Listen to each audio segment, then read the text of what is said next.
Hello everyone. आज का जो हमारा टॉपिक है वो है डायमेंशंस ऑफ फिज़िकल क्वांटिटीज़।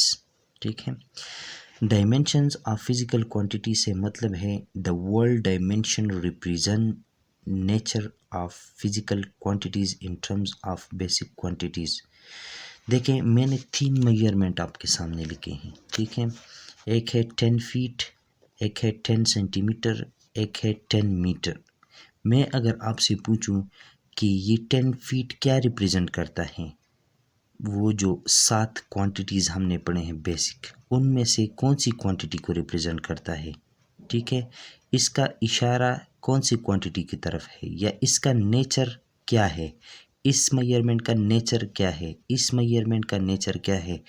तो यकीनन आपका जवाब होगा इस मेजरमेंट का नेचर है लेंथ, और ये भी है लेंथ, ये भी है लेंथ।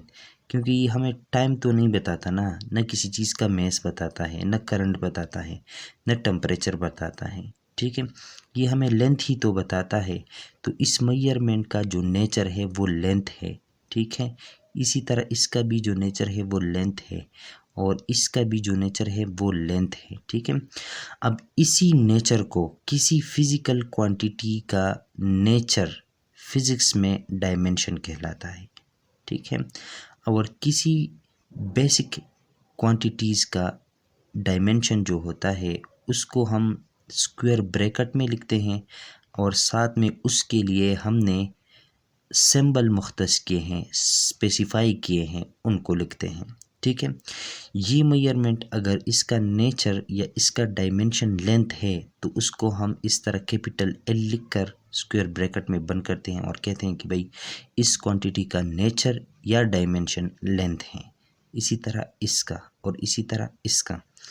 दूसरे एग्जांपल की तरफ बढ़ते हैं और उसको देखते हैं। ठीक है, ये मैंने लिखा है 2 वीक, 3 मंथ, 5 ईयर।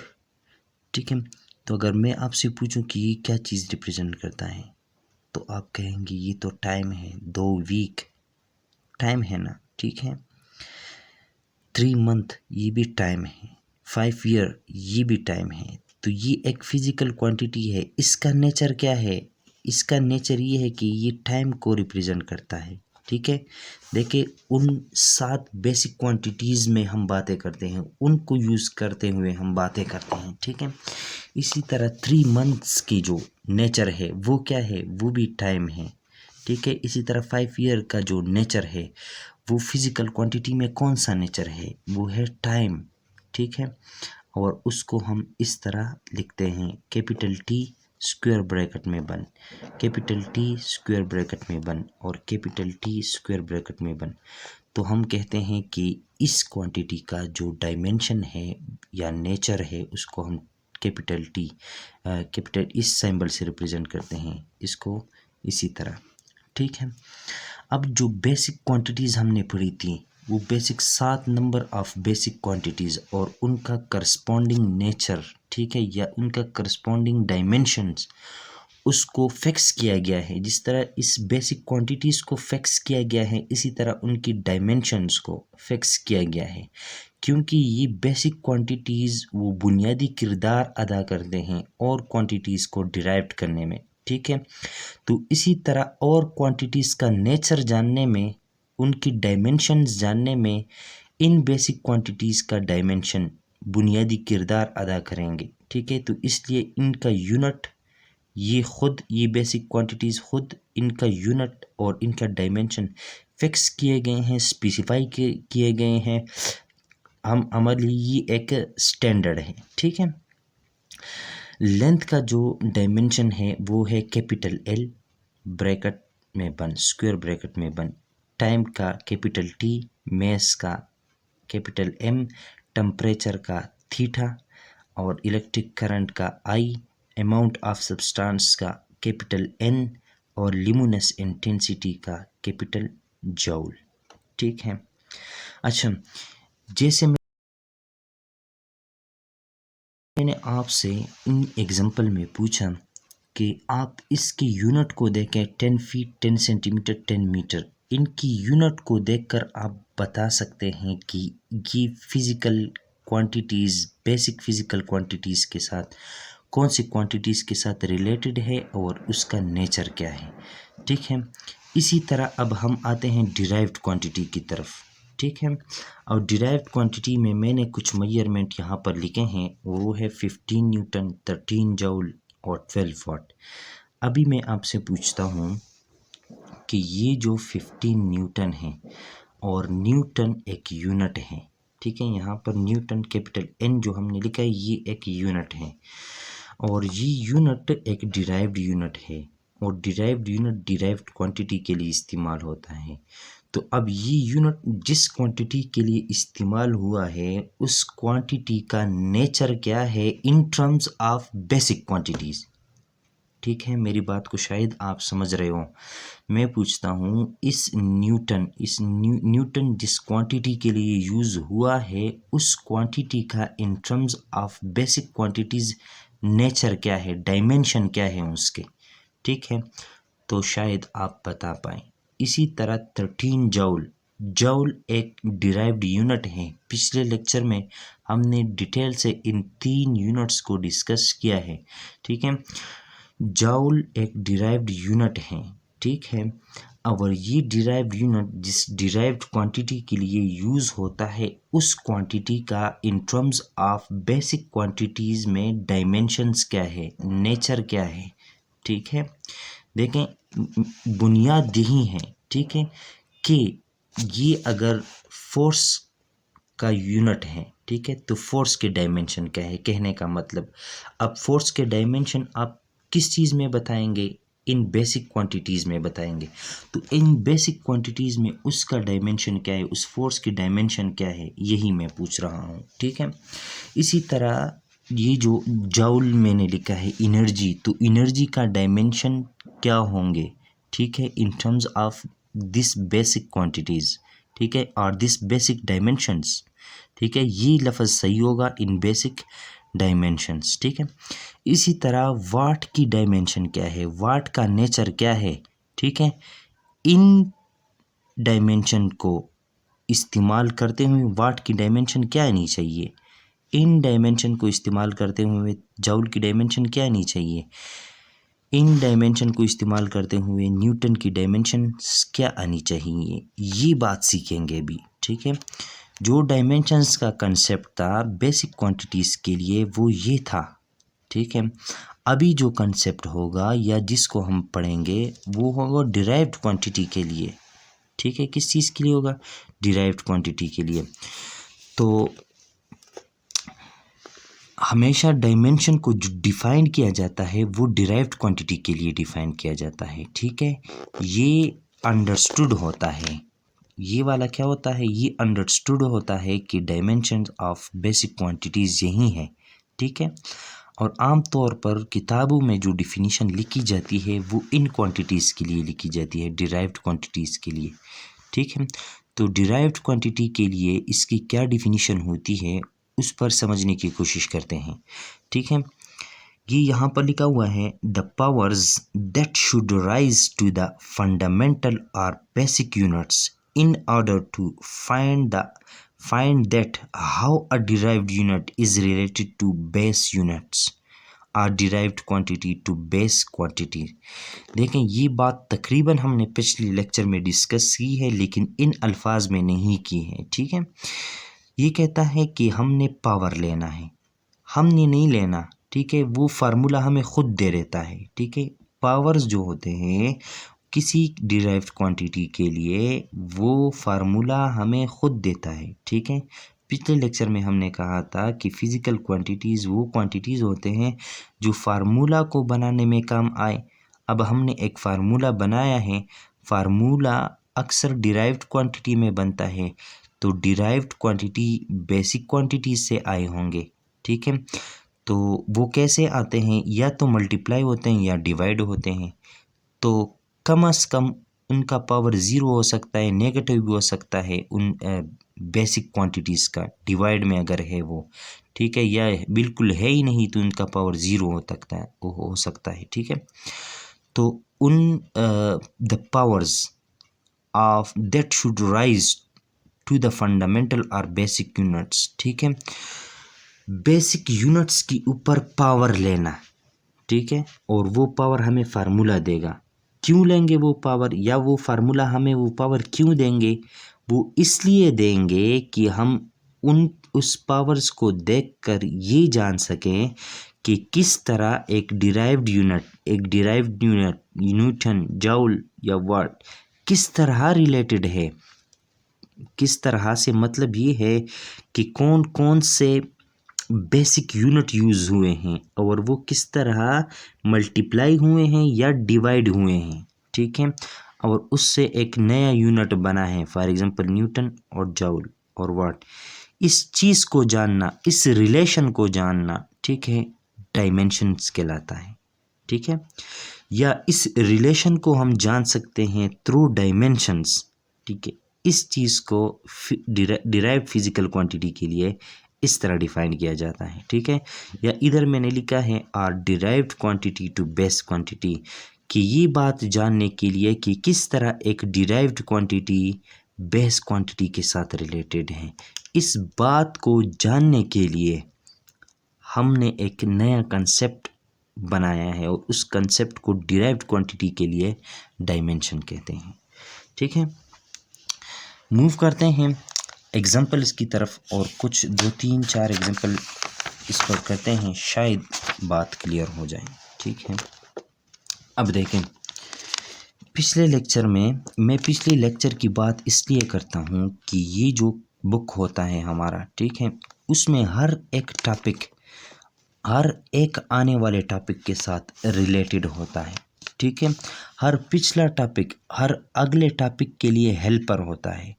तो मैंने भी शायद उसी तरीके से लेक्चर अपलोड किया है कि मैं हर आने वाले लेक्चर में पिछले लेक्चर की बात करता हूँ, ठीक है। तो पिछले लेक्चर में हमने डिस्कस किया था कि फोर्स जो होता है वो बराबर होता है एम ए के, ठीक है।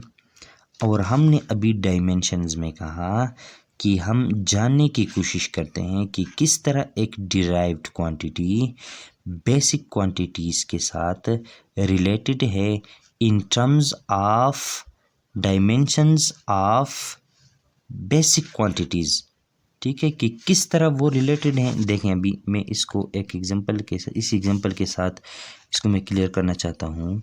वो F is equal to m, और एक्सेलरेशन पिछले हमने कहा था पिछले लेक्चर में कि वेलोसिटी बाई t होता है, और ये कहा था कि m अपनी जगह पर, वेलोसिटी क्या होता है, लेंथ बाई टाइम, ठीक है, किया गया, और डिवाइड बाई टाइम, ठीक है।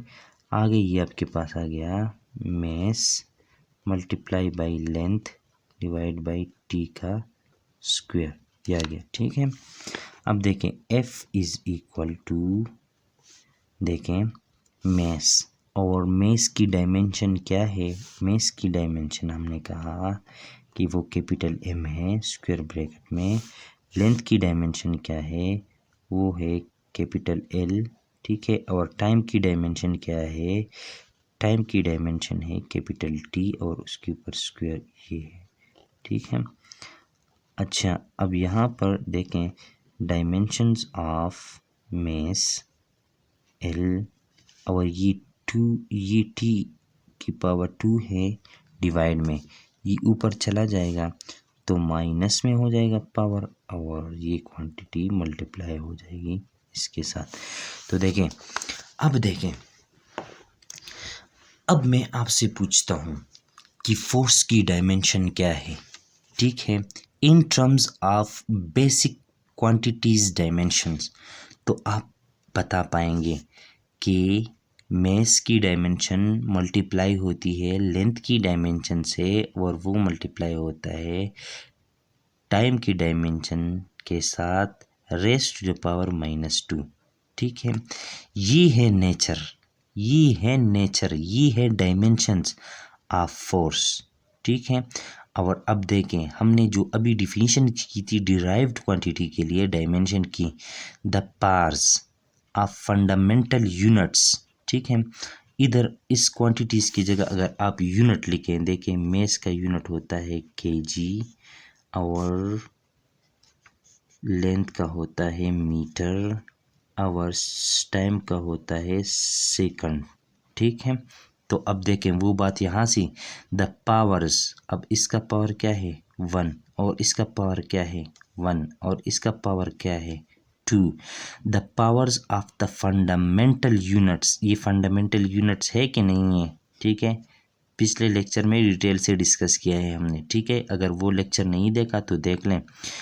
The powers of fundamental units that should rise, मैंने कहा था कि वो फार्मूला ही हमें देगा F is equal to ma। ये पावर्स हमने खुद से नहीं लिए, ये हमने फार्मूले से लिए हैं। फार्मूला हमें, the power that should rise to the fundamental units in order to know that how, ये देखें ये सारा अब न्यूटन के बराबर है ना, है ये न्यूटन्स के बराबर है।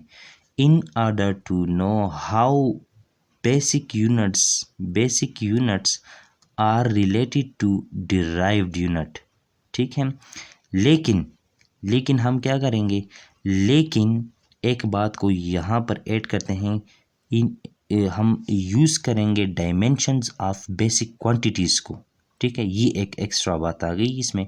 ठीक है, कि इस तरीके को जानना कि जिस तरीके के साथ बेसिक यूनिट्स डिराइव्ड यूनिट के साथ रिलेटेड है और उनकी पावर क्या है, और उसको हम बेसिक क्वांटिटीज़ के डायमेंशंस के टर्म में लिखें, तो इस पावर्स को ऑफ बेसिक क्वांटिटीज़ डायमेंशंस को हम कहते हैं डिराइव्ड क्वांटिटी की डायमेंशन या डिराइव्ड यूनिट की डायमेंशन। मेरे ख्याल से आपको समझ आया होगा और डीप में जाने की ज़रूरत नहीं है इसकी। ठीक है, बस इतना ही आपने समझना है। ठीक है, अब जाते हैं जाउल की तरफ और देखते हैं कि जाउल्स की डायमेंशंस क्या होगी। ठीक है, ये तो मैंने क्वांटिटी को यूज़ किया, कौन सी क्वांटिटी को, ये मैस बेसिक क्वांटिटी को यूज़ किया, आपको बताया। लेंथ बेसिक क्वांटिटीज़ को यूज़ किया, आपको बताया। टाइम बेसिक क्वांटिटीज़ को यूज़ किया। अब हम अगले एग्जांपल में बेसिक यूनिट को या फंडामेंटल यूनिट को यूज़ करेंगे ताकि उस डिफिनीशन पर पूरा हम समझ सकें। ठीक है, हम जानते हैं कि वर्क डन बराबर होता है F डॉट S के।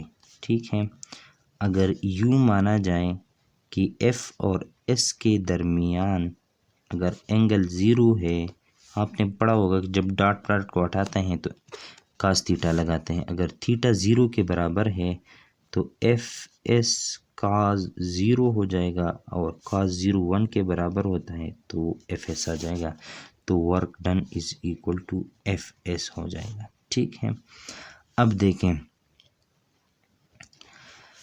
फोर्स की यूनिट क्या होती है। अब देखें मैं वर्क डन, इसके लिए जो यूनिट होता है ना वो जूल होता है। ठीक है, अब मैं ये जानने की कोशिश करता हूँ कि जूल एक डिराइव्ड यूनिट है और वो किस तरह बेसिक यूनिट्स के साथ रिलेटेड है, क्योंकि हम जानते हैं हर एक डिराइव्ड यूनिट जो होता है वो बेसिक यूनिट से डिराइव्ड हुआ होता है। तो किस तरीके से ये डिराइव्ड हुआ है और कौन कौन से बेसिक यूनिट यूज़ हुए हैं, उनको इन टर्म्स ऑफ डायमेंशन जानेंगे। ठीक है, बेसिक क्वांटिटीज़ के। अब देखें जूल इज़ इक्वल टू, अब देखें फोर्स के लिए जो यूनिट होता है वो न्यूटन होता है, और एस डिस्प्लेसमेंट है, इसके लिए जो यूनिट होता है वो मीटर होता है। ठीक है, देख लिया। अब देखें मैं यूनिट में बात करता हूँ। अच्छा, फंडामेंटल यूनिट को यूज़ करते हैं। न्यूटन एक डिराइव्ड यूनिट है और ये बेसिक या फंडामेंटल यूनिट के साथ किस तरह रिलेटेड है, पिछले लेक्चर में हमने देखा था कि केजी मल्टीप्लाई होता है मीटर के साथ, और वो मल्टीप्लाई होता है सेकंड की पावर -2 के साथ। ठीक है, और यहाँ पर आ गया ये वाला m अपनी जगह पर।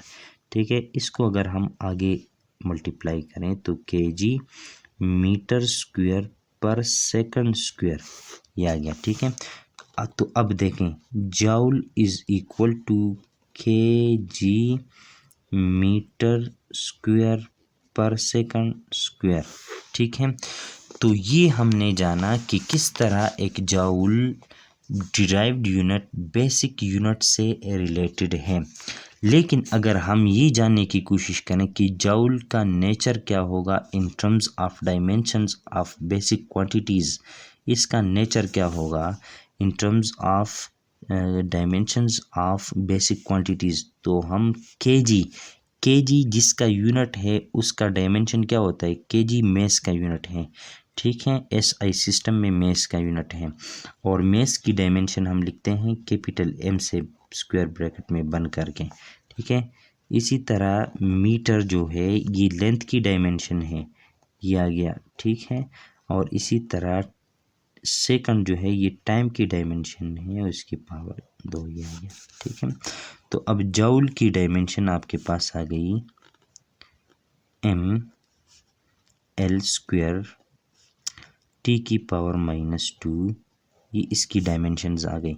मतलब जूल जो एक डिराइव्ड यूनिट है उसका नेचर ये है, ठीक है।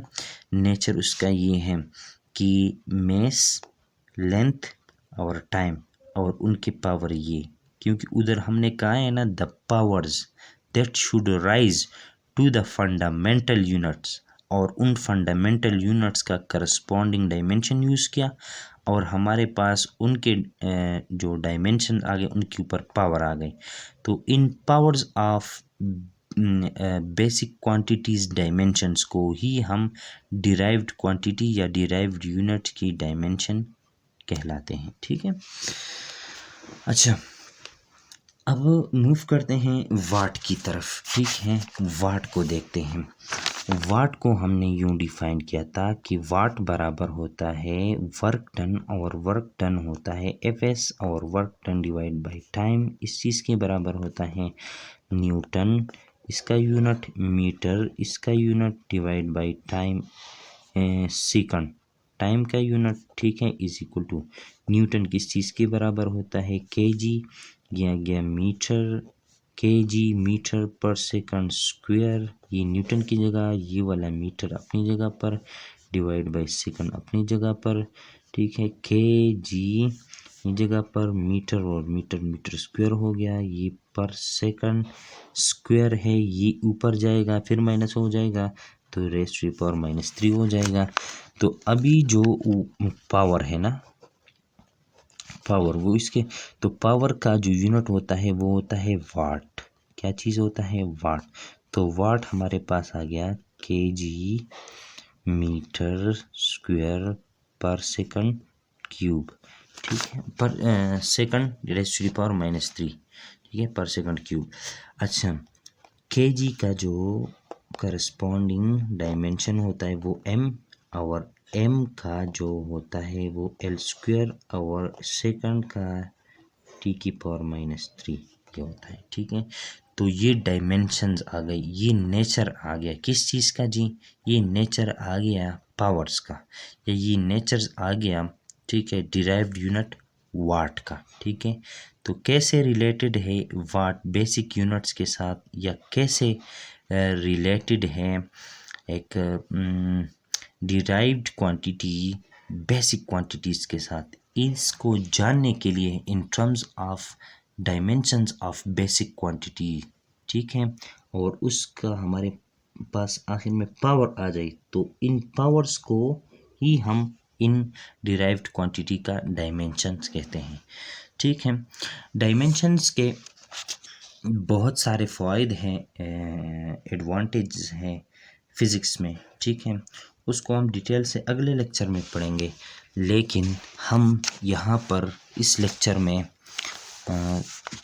कुछ क्वांटिटीज़ के डायमेंशन को मालूम करना पसंद करते हैं, ठीक है। तो वेलोसिटी की अगर मैं आपसे क्वेश्चन यूँ पूछा जाता है पेपर में, एग्ज़ाम में या वाइवा में कि वेलोसिटी की डायमेंशन क्या है, तो आपको वेलोसिटी का पता होना चाहिए, वेलोसिटी के फार्मूले का पता होना चाहिए कि डिस्प्लेसमेंट डिवाइड बाय टाइम, और डिस्प्लेसमेंट एक्चुअली क्या होता है, लेंथ होता है डिवाइड बाय टाइम, और लेंथ को हम मेजर करते हैं मीटर में डिवाइड बाय सेकंड। आप जब भी डायमेंशंस मालूम करें तो मैं ये सजेस्ट करूँगा कि आप यूनिट से पकड़ें उस चीज़ को, ठीक है, उसका यूनिट पकड़ें। जब आपने यूनिट पकड़ा ना तो फिर आगे मुश्किल नहीं होगा। तो मीटर, मीटर किसका यूनिट है? लेंथ का यूनिट है। लेंथ का जो डायमेंशन है वो इधर लिखें मीटर की जगह, ठीक है। और टाइम जिस सेकंड का जो डायमेंशन है वो टी है, आपके पास ये आ जाएगा। तो एल टी की पावर -1, ठीक है, ये ऊपर हो जाएगा। पावर में बात करेंगे, अच्छा इधर नीचे नहीं छोड़ेंगे उसको, ठीक है। आप इसको इस तरह भी लिख सकते हैं, अच्छा देखें m की पावर 0, ठीक है, क्योंकि इसमें m है ही नहीं, वेलोसिटी की नेचर में मेस है ही नहीं, इसलिए हम कहते हैं कि मेस की power, mess dimension of mess की पावर 0, ठीक है। तो m की पावर 0, l की पावर 1 और t की पावर -1। तो इसलिए हमने डिफिनीशन में कहा था the powers of fundamental units. तो यहाँ पर पावर्स ऑफ, अगर आप मेस लिखें ना और उसको मैं केजी से रिप्रेजेंट करूँ तो 0 होगा, ठीक है। केजी की पावर क्या होगा? 0। The powers of fundamental unit that should rise in order to know that how a derived units related to base unit, ठीक है, in terms of dimensions of basic quantities, इसी चीज़ को हम डायमेंशन कहते हैं, ठीक है। अच्छा, स्पीड और वेलोसिटी की डायमेंशन एक जैसी होती है, ठीक है, क्योंकि स्पीड भी होता है लेंथ डिवाइड बाई टाइम। अच्छा, एक्सेलरेशन की डायमेंशन को देखते हैं, ठीक है।